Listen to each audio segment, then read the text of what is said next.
सजयति सिन्दूरवदनो देवो यत्पादपङ्कजस्मरणं वासरमणिरिव तमसारासन्नासरिविघ्नानां या कुन्देन्दुतुषारहार्धवदा या शुभ्रवस्त्रामृता या वीणावरदण्डमण्डितकरा या श्वेतपद्मासना या ब्रह्माच्युतशङ्करप्रभृतिभिः देवैः सदा वन्दिता सा मां पातु सरस्वती भगवती निःशेषदाढ्यापः मूकं करोति वाचालं पङ्गुं लङ्घयते गिरिं यत्कृपातमं वन्दे परमानन्दं माधवं नारायणं नमस्कृत्य नरं चैव नरोत्तमं देवी सरस्वतीं व्यासं ततो जयमुदीरयेत् वसुदेवसुतं देवं कंसचाणूरमर्दनं देवकी परमानन्दं कृष्णं वन्दे जगद्गुरुं गुरुर्ब्रह्मा गुरुर्विष्णु गुरुर्देवो महेश्वरः गुरुः साक्षात् परब्रह्म तस्मै श्रीगुरुवे नमः। श्रोता वक्ता श्रीराम समर्थ जय जय रघुवीर समर्थ। आपण चातुर्मासानिमित्त कीर्तनेंदू हरिभक्तपरायण वैकुंठवासी अरुण महाराज भावे लिखित सुलभ संक्षिप्त भागवत हे पाहत आहोत। स्कंद चौथा चालला आहे, अध्याय दुसरा आहे। ध्रुव बाळाचं चरित्र आपण ऐकतोय। ध्रुव बाळाने यक्षाशी युद्ध केलेले, कारण सुरुची मातेचा मुलगा उत्तम याचा वध यक्षाने केलेला आहे, म्हणून यक्षांचा संहार करण्यासाठी घनघोर असे युद्ध ध्रुव बाळाने त्या यक्षांबरोबर केले। मनु आला धावून आणि मनुने ते युद्ध थांबवलंय। ज्या आईने त्याला मांडीवर बसू दिले नाही अशी त्या ध्रुवाची सावत्र आई सुरुची ही आपल्या मुलाला शोधायला वनामध्ये गेलेली आहे, पण यक्षाने त्यांचा वध केला। मुलाचा एक कळलं तिला, त्यामुळे ती शोधायला गेली, पण जंगलामध्ये वणवा पेटलेला होता, त्याच्यामध्ये ती सापडली आणि तिथे तिचा मृत्यू झालेला। इकडे मनु आलेत आणि मनुने ते यक्षाचं आणि ध्रुवाचं युद्ध थांबवलंय। पुत्र सुरुची मातेचा पुत्र उत्तम ध्रुवाचे होते, त्यावर प्रेम उत्तम गेला मृगेश दाण यक्षे मारले वनी त्याचे। पुत्र शोधावया करता सुरुची वनी गेली असता वणव्यात सापडल्या उचिता मृत्यू पावे दुर्दैवे।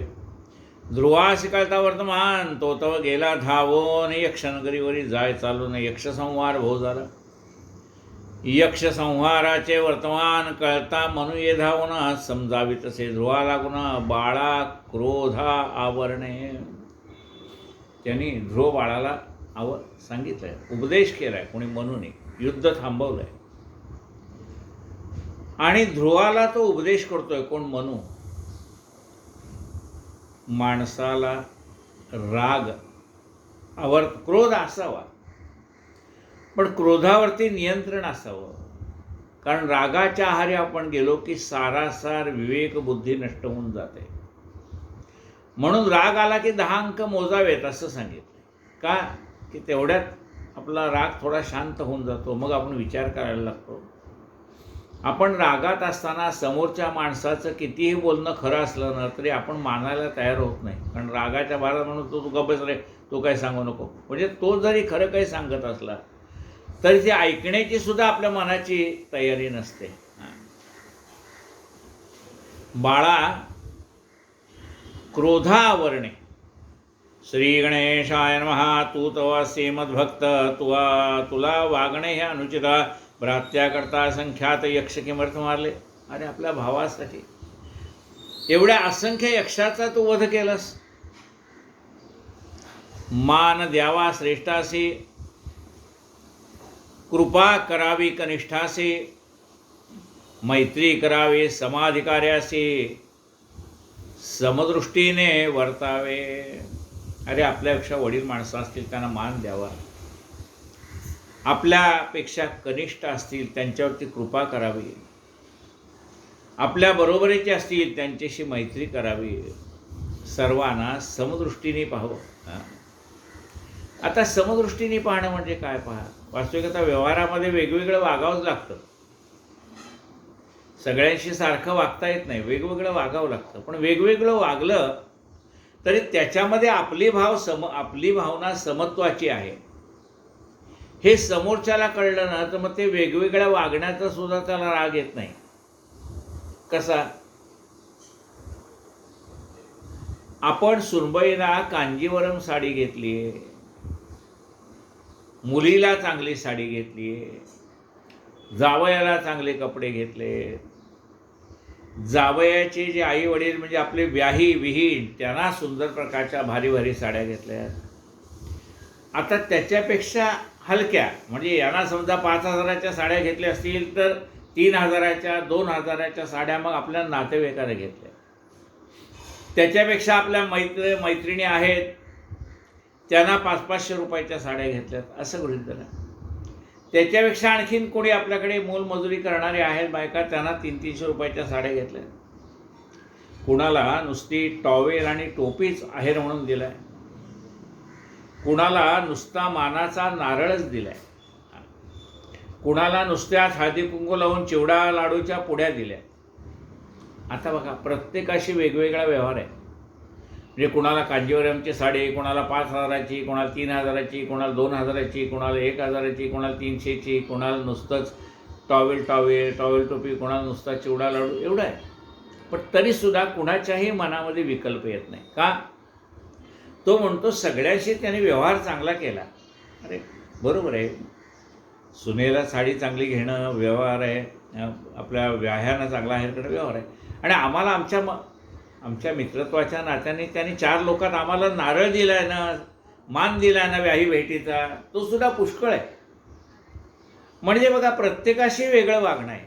पण सगळ्यांच्या मनात काय भावना आहे की ज्याने आम्हाला ह्या लग्नाला बोलवलंय त्याने आमच्याशी सारखं वर्तन केलं. वास्तविकता वेगवेगळं वर्तन आहे, पण प्रत्येकाला असं वाटतं नाही बाबा मला यथोचित मान दिलाय. ही साडी 300ची का 500ची का 1000ची महत्त्व नाही, पण 4 लोकांच्या देखत मला तिने दिलेली. टॉवेल टोपी मला 4 लोकांच्या देखत माझ्या डोक्यावरती मानाची टोपी आणि मानाचा टॉवेल दिलेला आहे. म्हणजे या ठिकाणी व्यवहारामध्ये वेगवेगळं वागणं जरी असलं ना, तरी त्याच्यामध्ये सर्वांना मान द्यावा ही समत्वाची भावना सारखीच आहे.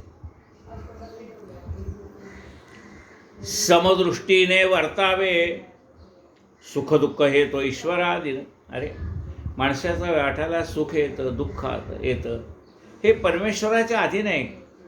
आधी सुख द्यायचं का आधी दुःख द्यायचं ते तो परमेश्वर ठरवेल तसं आहे. आपल्याच कर्माचं फळ आहे, पण कोणत्या कर्माचं फळ कधी द्यायचं काय द्यायचं तो भगवंत ठरवतोय. सुख दुःख येतो ईश्वराधीन, वृथा न करावे दोषारोपणा, दुःख न द्यावे इतरा लागून, तो ज्ञाना ज्ञाता शिकी. अरे सुख दुःख हे ईश्वराधीन आहे. आपल्या पूर्वकर्मानुसार आपल्या वाट्याला येणारं सुख दुःख आहे. त्या आपल्या सुखदुःखासाठी दुसऱ्या माणसाला निमित्त धरू नये, दुसऱ्याला आपण दुःख देऊ नये. त्यात नाही ध्रुवा, तू तर ज्ञानी आहेस. नाना भावे ईश्वरासी, नाना नावे म्हणते त्यासे, परंतु एकला त्रिभुवनासी, पालन करे तो विष्णू.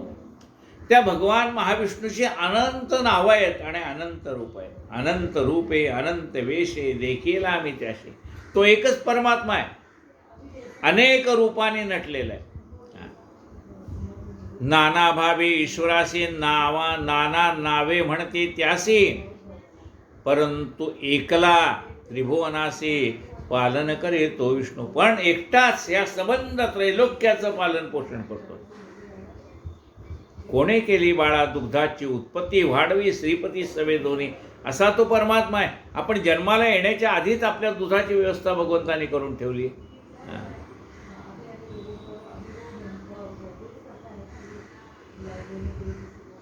काय म्हटलं, आपण जन्माला येण्याच्या आधी आईच्या तिथं काय आहे, रक्तमांस मला घाणे असं आहे. पहा पहा मातेची स्तने, रक्त मांस मलघाणी, तेथे विमल दुग्ध आणून कोण अर्पितो, तो राम आम्हाला देतो, आम्ही काय कुणाचे खातो, तो राम आम्हाला देतो. परमात्मा आम्हाला देतो. आम्ही जन्माला येण्याच्या आधी आमची त्यांनी काळजी घेतलेली आहे भगवंतानी. श्रीराम समर्थ श्रीराम. नाना भावे ईश्वरासे, नाना नावे म्हणते त्यासे, परंतु एकला त्रिभुवनासे पालन करी तो विष्णू. श्रीराम समर्थ श्रीराम. कर्म म्हणते मीमांसक, स्वभाव म्हणते वाचक, चारवाक, काल म्हणते पौराणिक, ज्योतिषी म्हणते दैवते असे. अनेक लोक त्याला वेगवेगळ्या नावाने ओळखतात त्या भगवान महाविष्णूला.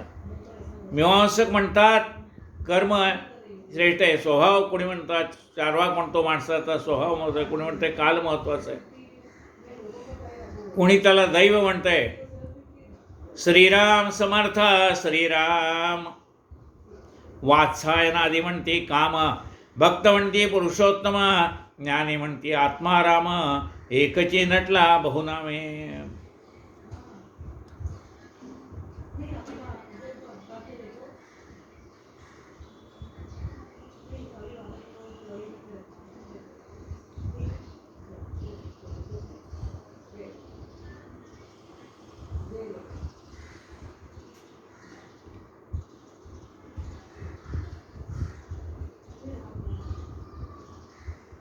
आता परतून जा नगरासी, असा उपदेश भक्त म्हणते पुरुषोत्तम. वात्सायनादिक म्हणतात काम आहे, तोच परमात्मा आहे. भक्त म्हणते आमचा परमात्मा म्हणजे पुरुषोत्तम आहे. ज्ञानी म्हणतात आमचा आत्माराम आहे. एकच तो आहे, पण त्याला वेगवेगळ्या नावाने ओळखलं जातं. आता परतोनी जा नगरासे, असा उपदेश बहुत्रासे, करून गेला स्वस्थानासे, स्वयंभो म्हणू अधिराजा. आपल्या नातवाला उपदेश केला स्वयंभो म्हणून. त्याचा मुलगा उत्तानपाद राजा, त्याचा हा मुलगा ध्रुव बाळ आहे. नातवाला उपदेश केला आणि म्हणून निघाला. कुबेरे हे आला तदनंतर ध्रुवाचा करून अत्यादर, ध्रुव परतला स्वनगर, यज्ञतेने बहु केले. त्यानंतर कुबेरही आला, कुबेरानेही त्या ध्रुवाचा सन्मान केला, अत्यादर केलेला. त्यानंतर ध्रुव बाळ पुन्हा आपल्या नगराला परत आलाय. त्याने अनेक यज्ञ केले. कुबेर हा कोण आहे? यक्षांचा राजा आहे, तो पण आलाय, त्यांनी त्याचा सन्मान केलेला आहे. 3600 वर्षे राज्य करून राज्य दिले पुत्रा लागून यांती केला, बद्रिकाश्रमे अष्टांग योग आचरला. 3600 वर्ष राज्य त्यांनी केलेलं आहे. 3600 वर्ष राज्य केलं आहे. आणि आपल्या मुलाला राज्यपद देऊन तो बद्रिकाश्रमाला अष्टांग योग, बद्रिकाश्रमाला गेले, तिथं अष्टांग योगाचं साधन केलेलं आहे. एता समाधी अवस्थेप्रदा सुनंद सुनंदादी पार्षद येत, विमान घेऊन आले तेथं, स्तविती उत्तम त्याला गे. एता समाधी अवस्थेप्रत, आता त्याची समाधी घ्यायची वेळ आली कोणाची? ध्रुवाची. एता समाधी अवस्थेप्रत नंद सुनंदादी पार्षद येत, विमान घेऊन आले तेथं, स्तविती उत्तम त्याला गे. नंद सुनंदादी त्या ठिकाणी जमा झालेले, विमान घेऊन आले, त्या ध्रुवाची स्तुती करतायत. मृत्यूच्या मस्तकी पाय देवने ध्रुव जाऊन बैसे विमाने. त्या ध्रुवाने मृत्यूवरती विजय मिळवला. मृत्यूच्या मस्तकी पाय देवने ध्रुव जाऊन बैसे विमाने, स्थापिलासे आढळपदी नेवनी, धन्य धन्य ध्रुव जगती.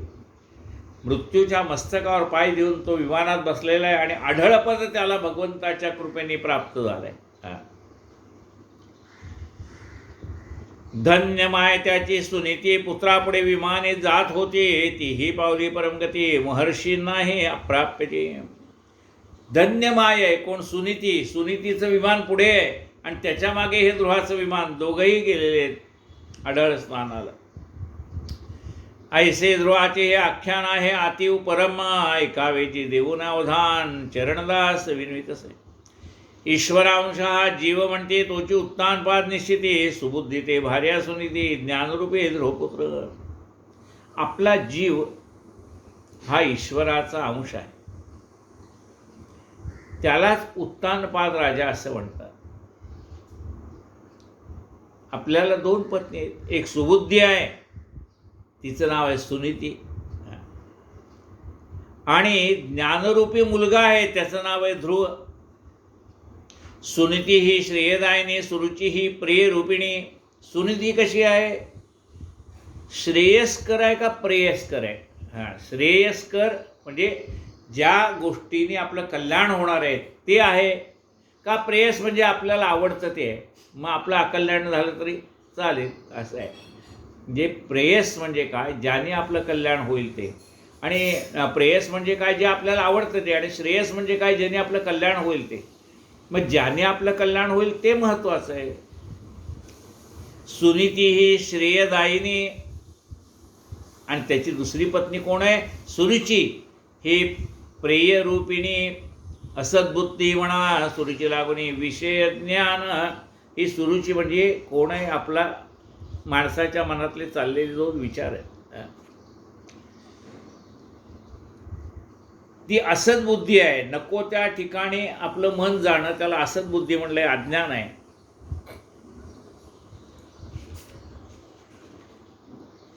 विषय ज्ञान उत्तम पुत्र श्रेयस नावडे जीवासी प्रेयस आवडे फार त्यासी. श्रेयस नावडे जीवासी. आता श्रेयस काय आहे? भगवंताचं नाव घेणं, भगवंताची कृपा संपादन करणं हे श्रेयस आहे. आणि प्रेयस काय? तर प्रपंच आहे. तो म्हणतो त्यापेक्षा मला प्रपंच गोड आहे, कुणापेक्षा? परमात्म्यापेक्षा. कारण तो प्रेयस आहे, आणि हे काय आहे? श्रेयस आहे. श्रेयस नावडे जीवासी. आता बघा, कोणाला विचारलं का दूध घेता का, तो म्हणतो दूध नको, मला चहाच द्या. म्हणजे श्रेयस काय आहे? तर दूध हे तब्येतीसाठी चांगलं आहे. पण तो म्हणतो मला ते श्रेयस नको. प्रेयस म्हणजे मला चहा आवडतो, चहाच द्या.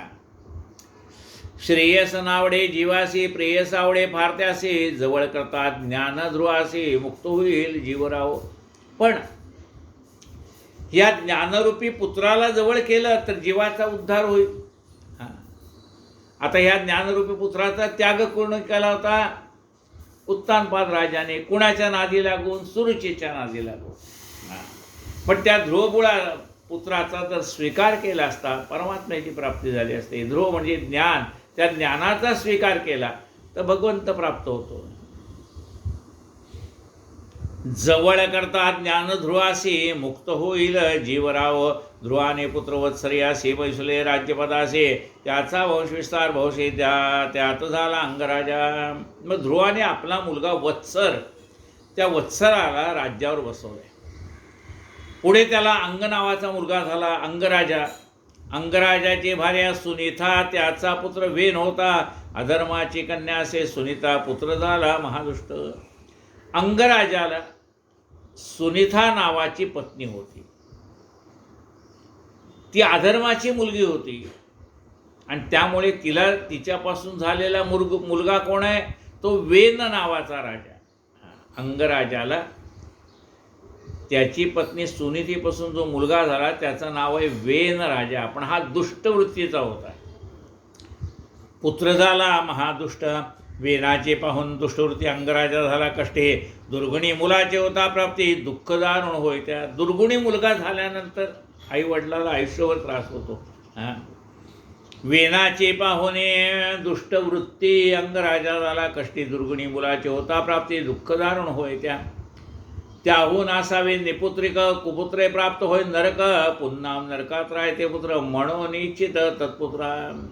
म्हणले त्यापेक्षा मुलगा झाला नसता तर बरं झालं असतं असं त्या अंगराजाला वाटायला लागला. हा वेनराजा ह्या आपल्या दुष्टवृत्तीच्या वेनाकडे पाहून त्या अंगराजाला वाटायला लागलं की असला दुष्ट मुलगा होण्यापेक्षा नसता झाला तर बरं झालं असतं.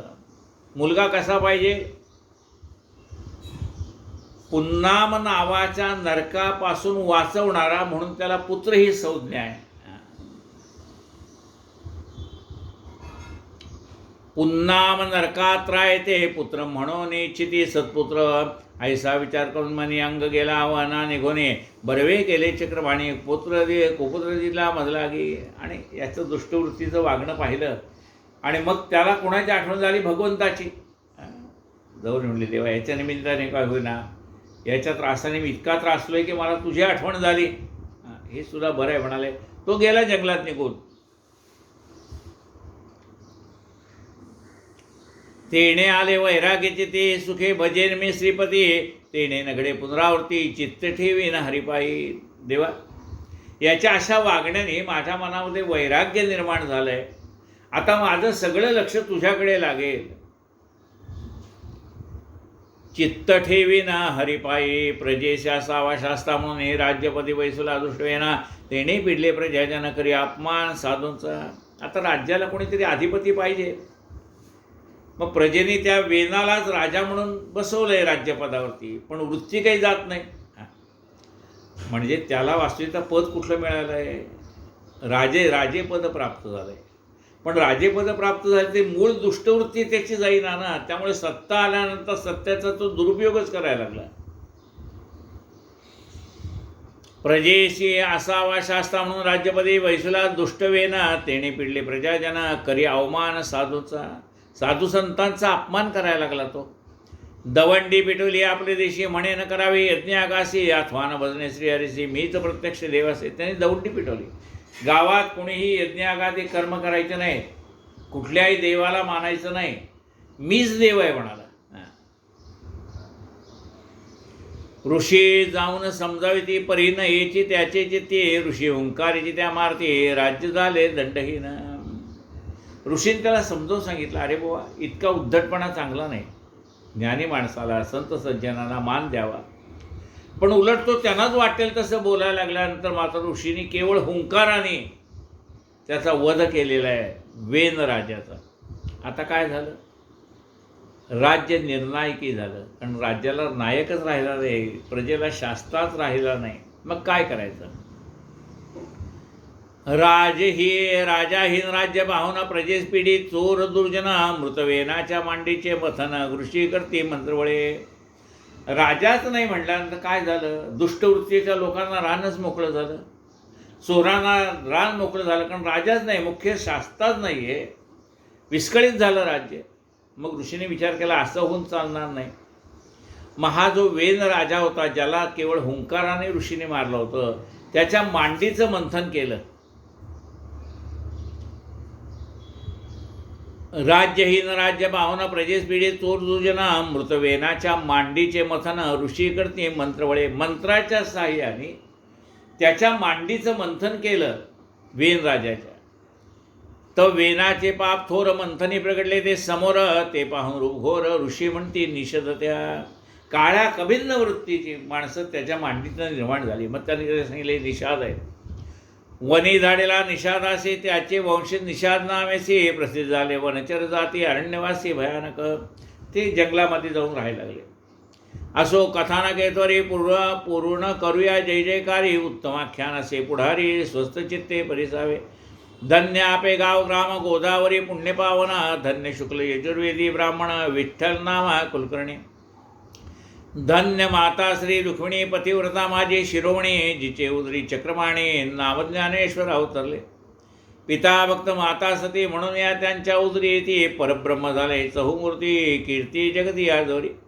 निवृत्त ज्ञानदेव सोपान मुक्ताबाई, मुक्ताई चौथी चिदरत्न, त्यांचे करता नित्य ध्यान समाधान पावी जो जेम त्यात अग्रणी ज्ञाननाथ हस्त स्पर्श उठवला मृत, तोच सच्चिदानंद संत श्रीनिवासे पूर्वासी. ज्ञानेश्वर महाराजांनी केवळ हाताच्या स्पर्शाने मृत माणसाला जिवंत केलं. त्या सच्चिदानंद, मग त्या सच्चिदानंदाने निवासाला ज्ञानेश्वर महाराजांनी ज्ञानेश्वरी सांगावी आणि त्या सच्चिदानंद बाबांनी लिहावे.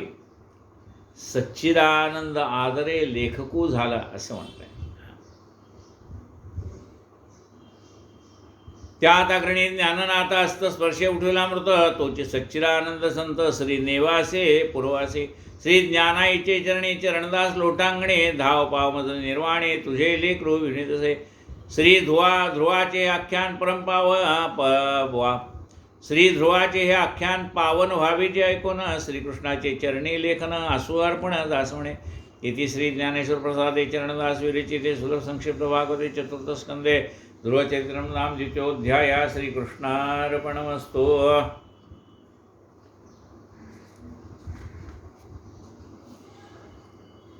नमो भक्तचकोरचंद्रा। चतुर्थ स्कंद तिसरा अध्याय। ओम नमो भगवते वासुदेवाय। नमो भक्त चकोर चंद्रा आनंद घना यादवेंद्रा नंदनंदना यशोदानंदा वासुदेवा जगतपते ध्यानी आणावे कथानुसंधान ऋषी करती बाहुमंथन तेथे युगुळ झाले निर्वाण लक्ष्मी नारायण अवतार। मग त्या वेदराजाच्या मांडीचं मंथन केल्यानंतर कोण निर्माण झाले? निषाद निर्माण झाले, ते जंगलामध्ये गेले। मग तो जो वेदराजा मृत पावलेला होता त्याच्या बाहूपासून दंडापासून मंत्र सामर्थ्याने पुत्र निर्माण झाले, एक मुलगा आणि एक मुलगी। कोण होते ते? ऋषी करते बाहू मंथन तेथे युगुळ झाले निर्माण लक्ष्मी नारायण अवतार। लक्ष्मी नारायण असं युगल निर्माण झालं त्यात। स्वर्गीय वाद्ये वाजती आकाशाहून होय पुष्पवृष्टी पुरुष नामा पृथुटीवती अर्थी म्हणते स्त्री लागे। लक्ष्मी नारायणाचा अंश तिथे निर्माण झाला। त्या पुरुषाचं नाव काय ठेवलं मग? पृथुराजा। आणि स्त्रीचं नाव ठेवलं अर्ची। चक्रगदा आणि कमळ चिन्हे दक्षिणास्तावर म्हणून पृथ्वीचा अवतार तो विष्णूचा मानती। त्याच्या उजव्या हातावरती शंख चक्र गदा पद्म ही खूण होती म्हणून तो विष्णूचा अवतार मानायला लागले। ऋषीने केला त्या अभिषेक राज्यपती वैसुलादिक सकळ पातके देवादिक व सकळ पातले देवादिक वंदन करती रायासे। कुबेर दे स्वर्ण सिंहासन सगळे ऋषीमुनी आले, त्यांनी त्या पृथुराजाला अभिषेक केलेला आहे। ऋषीमुनीने अभिषेक केलेला आहे। कुबेराने त्या पृथुराजाला बसण्यासाठी सुवर्ण सिंहासन दिलेले आहे। वरुणाने छत्र दिले मस्तकावर धारण करण्यासाठी।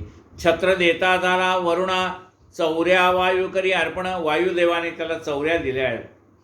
धर्मे दिली दिव्यमाळा, धर्माने त्याला दिव्यमाळा दिलेली आहे। किरीट दिला इंद्राने, मस्तकावर घालण्याचा मुकुट आहे किरीट, तो इंद्राने दिलेला आहे। वेदमय कवच ते ब्रह्माने त्याला वेदमय कवच दिलेलं आहे। दंड दिला यमधर्माने, यमधर्माने त्याला दंड दिला आहे, त्याला राजदंड म्हणतात।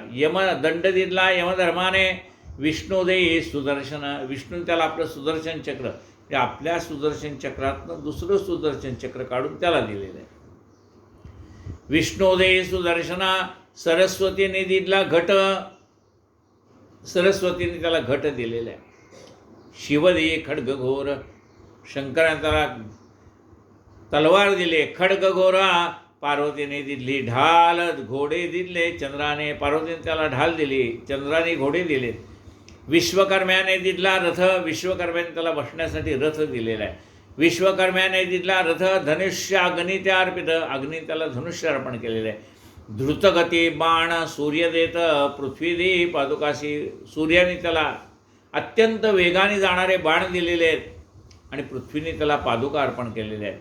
विद्याधराने नृत्य गायन गुप्त होणे आणि वादन, विद्याधराने त्याला नृत्य गायनाची कला शिकवली आणि गुप्त होण्याची कला वादनाची कला त्याला शिकवलेली।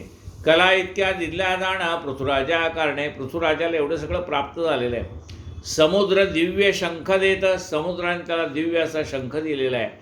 ऋषीमुनीने आशीर्वाद स्तुती करती सुत मागद नंदीचारण रायाची, ऋषीमुनांनी त्याला आशीर्वाद दिले, सूत मागद त्याची स्तुती करतायत। पृथुराजा ते विनम्र म्हणे घडतसे हा प्रमाद, स्तवनी एकची विष्णुश्रीद स्तुती माझी करू नका। पृथुराजाची सगळी लोक स्तुती करतात हे पाहिल्यानंतर तो म्हणाला तुम्ही माझी स्तुती करू नका। स्तुतीला योग्य कोण आहे? परमात्मा आहे, मी मनुष्य आहे। स्तुती करावी परमेश्वराची, करू नये व्यर्थ कधी जनाची. म्हणले मी एक सामान्य मनुष्य आहे. राजा बघा एवढा आहे, त्याचं सामर्थ्य असल्याशिवाय एवढं लोकांना दिलं का? अष्टदिक्पालांनी त्याला दिलेलं आहे, ते त्याचं सामर्थ्य म्हणून. पण त्याला आपल्या सामर्थ्याचा अहंकार नाही आहे.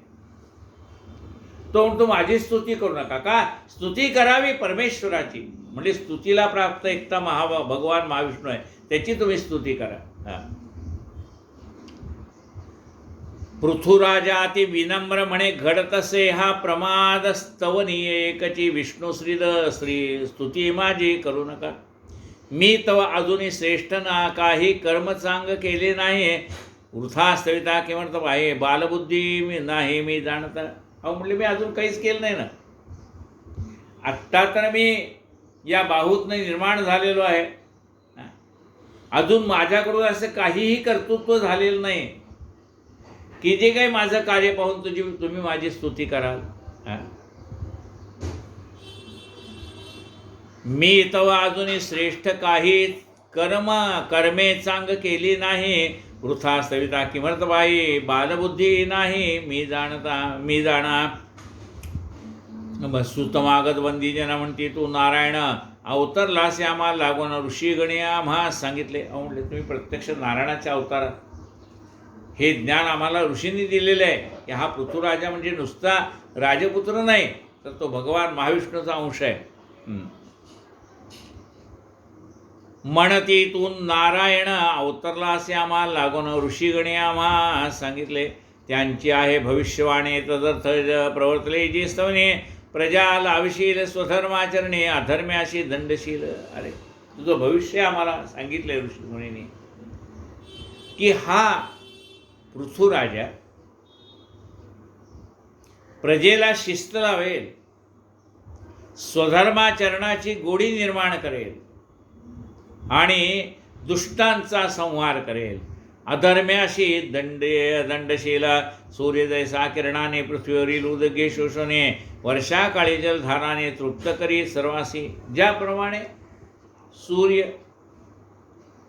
त्या समुद्रातल्या पाण्यातनं वाफेच्या रूपाने पाणी आपल्याकडे घेतो मेघाच्या रूपाने आणि पुन्हा वर्षाकाळी परत करतो. आपल्या सूर्याच्या तप्त किरणाने पाण्याची वाफ होते आणि पुन्हा मेघाच्या रूपाने ते पाणी पुन्हा पृथ्वीवर येतं. तसं तू प्रजेकडनं कराच्या रूपाने धन गोळा करशील आणि मिळालेल्या धनाने पुन्हा जगाचं कल्याण करशील. बघा सरकार आपल्याकडनं कर घेतं आणि त्या कराच्या माध्यमातून उत्तम प्रकारचे रस्ते, उत्तम प्रकारचे जलसंधारण, उत्तम प्रकारची कामं हे कोण करतं? सरकार करतं. सरकार कुठून करेल? आपण जर करच दिला नाही आणि सगळंच सरकारने करावं म्हटलं तर ते कुठून करेल? आपण कर भरले तर ते पुन्हा त्याच कराच्या पैशातून आपल्यासाठीच पुन्हा सरकार काम करतं. तर ते काय म्हटलंय पहा, सूर्य जैसा किरणाने पृथ्वीवरील उदक घे शोषोने वर्षाकाळी जलधाराने तृप्त करीत सर्वासी. तैसा प्रजेकडून करभार घेऊन संग्रह करशील. दुर्भिक्षेता रक्षील कष्ट नव्हती प्रजाजना. तू लोकांकडनं धान्य गोळा केलंस साऱ्याच्या रूपाने तर ते शिल्लक ठेवशील आणि दुष्काळात तेच धान्य प्रजेला तू देशील. त्यामुळे प्रजेला कष्ट होणार नाहीत. इंद्र न करता वृष्टीशी तू करशील स्वतेजेशी. आर्तजनासी कधी न दिशी अपराध करशील क्षमा त्यांचे. इंद्राने जर पर्जन्यवृष्टी केली नाही तर तू तुझ्या स्वतःच्या सामर्थ्याने या पृथ्वीवरती पाऊस पाडशील. इंद्र न करता वृष्टीशी तू करविशील स्वतेजेशी. आर्तजनासी कधी न दंडिशी. जे दीन दुबळे आहेत त्यांना तू त्रास देणार नाहीस. त्यांचे अपराध क्षमा करशील क्षमा त्यांचे. होता तुझे मुखदर्शन आल्हाद पावतील प्रजाजना. सप्रेम सुहास्य तुझे अवलोकना देईल सौख्य सर्वजना. तुझं मुखदर्शन तुला पाहिल्याबरोबर लोकांच्या मनामध्ये सौख्य प्राप्त होईल. दर्शनात प्रसन्नता, त्यांच्याकडे पाहिल्याबरोबर आपल्या मनातली सगळी दुःख नाहीशी होऊन जातात. होता तुझे मुखदर्शन आल्हाद पावतील, प्रजाजन सप्रेम सुहास्य तुझे वद अवलोकन, देईल सौख्य सर्वजना, कार्य मार्ग आणि वित्त राहतील गुप्त सुरक्षित, अपार वाढेल तुझे महात्म्य मंत्री प्रधान दक्ष सदा. तुझं कार्य करण्याची तुझी पद्धत, वित्त संग्रह हे सगळं गुप्त आणि सुरक्षित राहील. शत्रूला सुद्धा त्याचा पत्ता लागणार नाही. राहतील गुप्त सुरक्षित, अपार वाढेल तुझे महात्म्य मंत्री प्रधान दक्ष सदा. तुझे महात्म्य वाढेल. प्रधान आणि मंत्र सदैव आपल्या कार्यामध्ये दक्ष असतील. सागरासारखा तू गंभीर, शत्रू साग्निरूप असं हे बार, गुप्तचराद्वारे ज्ञानतत्पर, प्रजाजन कर्म जाणता. तू सागरासारखा तू गंभीर असशील, शत्रूला तू अग्निरूप भासशील. गुप्तचरांच्या द्वारे समाजामध्ये काय चाललंय गुप्तहेर तुला येऊन सगळी माहिती देतील.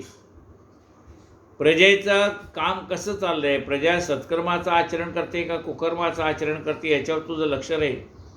जरी असता शत्रूचे कुमारा अदंड असता न दंडशील. जरी शत्रूचा मुलगा आहे पण तो दंडनीय नसेल तर त्याला दंड करणार नाही. केवळ शत्रूचा मुलगा म्हणून दंड करणार नाहीस.